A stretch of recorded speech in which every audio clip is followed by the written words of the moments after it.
Avant d'aller plus loin, remettons les choses à plat. Parce que tout le monde connaît ces deux noms, mais peu de gens savent ce qu'ils recouvrent. Le FBI, le Federal Bureau of Investigation, c'est en quelque sorte la police fédérale des États-Unis. Son travail, enquêter sur les crimes qui violent la loi fédérale, terrorisme, cybercriminalité, corruption, grand banditisme et agir directement à l'intérieur du territoire des États-Unis. Ces agents peuvent interpeller un suspect, le menotter et faire aboutir l'affaire jusqu'au tribunal. La CIA, Central Intelligence Agency, c'est une toute autre mission.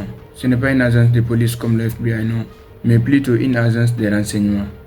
Son rôle, collecter des informations à l'étranger, espionnage pur et simple pour renseigner le président des États-Unis, les intérêts américains à l'échelle mondiale.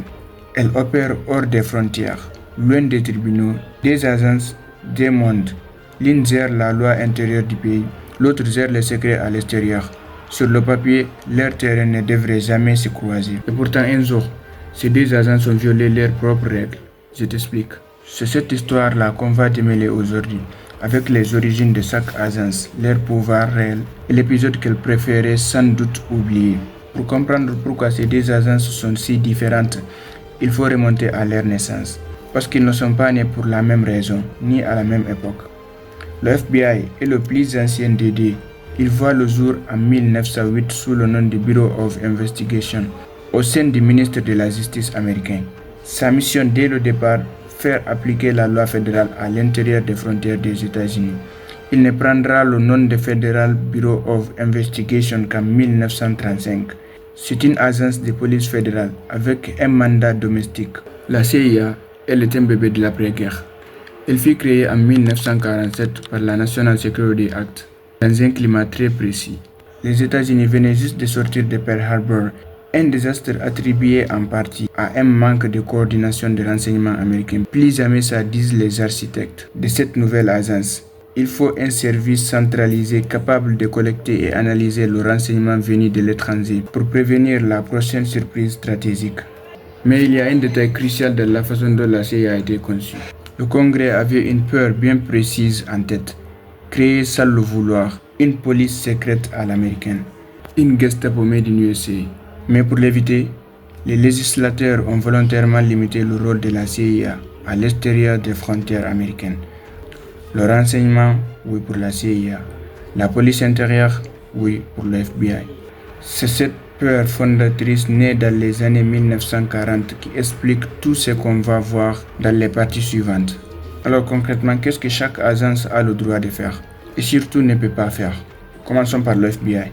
C'est une agence à double casquette, à la fois service de renseignement intérieur des États-Unis et agence de police fédérale à part entière. Concrètement, ça veut dire que ces agences peuvent enquêter, interpeller, arrêter et faire aboutir une affaire jusqu'au tribunal. Son champ d'action couvre le terrorisme, cybercriminalité, la criminalité organisée, la corruption des élus, les violations des droits civiques et le contre-espionnage sur le sol américain. La CIA, elle joue une autre catégorie.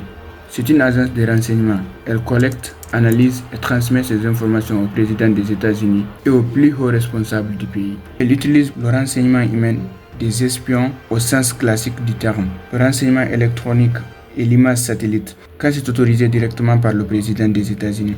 Elle peut aussi mener des opérations clandestines à l'étranger, espionnage, sabotage, opérations d'influence. Mais voici une limite absolue, ce qui définit la vraie différence entre ces deux. La loi qui a créé la CIA lui interdit explicitement d'exercer des pouvoirs de police ou de citer quelqu'un à comparaître, et plus largement de remplir une quelconque fonction de sécurité intérieure. La seule exception concerne la protection de ses propres locaux. Autrement dit, un officier de la CIA n'a pas plus de pouvoir d'arrestation qu'un citoyen lambda sur le sol américain. Ça veut dire que si, en théorie, un officier de la CIA tombait sur un réseau d'espionnage étranger en pleine activité à Washington, il ne pourrait légalement rien faire de plus que prévenir le FBI. C'est seulement le FBI qui a la main pour agir sur le territoire des États-Unis.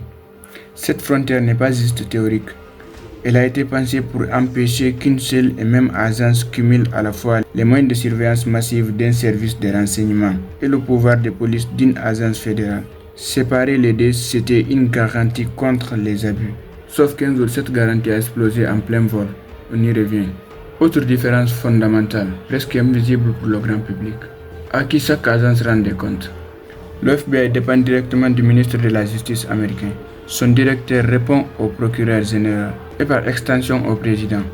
D'ailleurs, pour protéger l'institution de pression politique, le poste de directeur du FBI a été conçu pour durer 10 ans, volontairement plus long qu'un mandat présidentiel, justement pour limiter l'influence politique directe sur l'agence. La CIA, elle ne fait partie d'aucun ministre. Son directeur répond au directeur du renseignement national, une fonction créée pour coordonner l'ensemble de la communauté du renseignement américain. La supervision se fait via le Congrès, à travers des commissions dédiées au renseignement et par des directives strictes du ministre de la Justice qui encadrent ce que la CIA a le droit de faire, notamment sur le sol des États-Unis. Mais il y a aussi une vraie différence de culture. Le FBI, malgré son côté fédéral, fonctionne avec les codes classiques de la justice. Arrestation publique, procès, preuves présentées devant un tribunal. La CIA, elle est construite autour du secret. Ses opérations les plus sensibles ne sont presque jamais rendues publiques. Et une grande partie de son travail reste classifiée pendant des décennies. Deux agences, deux scènes de commandement, deux cultures du secret. Et c'est justement cette différence de culture qui va rendre l'épisode suivant si troublant. On arrive au cœur de cette vidéo. Parce que toutes ces règles qu'on vient d'établir, la séparation stricte entre le renseignement extérieur et la police fédérale intérieure, elles n'ont pas toujours été respectées. Et le pire, c'est que les deux agences ont franchi la ligne presque en même temps, dans un contexte de paranoïa nationale. On est dans les années 1950 à 1970. La guerre froide bat son plein. L'instabilisme américain vit dans la hantise de la subversion intérieure. L'idée que des mouvements de contestation pourraient être manipulés, infiltrés ou financés par des puissances étrangères.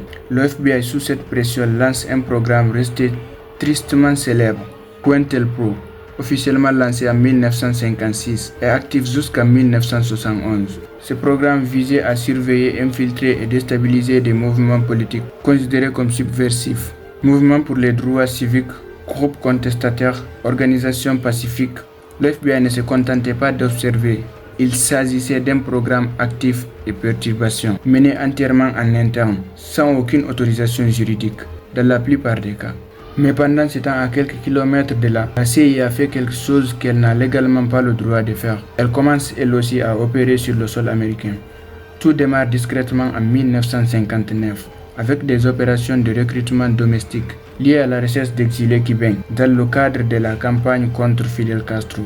Mais l'affaire prend une ampleur bien plus large en 1964. La CIA crée en interne une propre enquête sur la dissidence intérieure américaine, en toute indépendance du COINTELPRO du FBI qui existait déjà. Autrement dit, deux agents censés ne jamais amputés sur le territoire de l'autre se sont mises chacune de leur côté à espionner leurs propres concitoyens, en dehors de tout cadre légal, et sans se coordonner entre elles.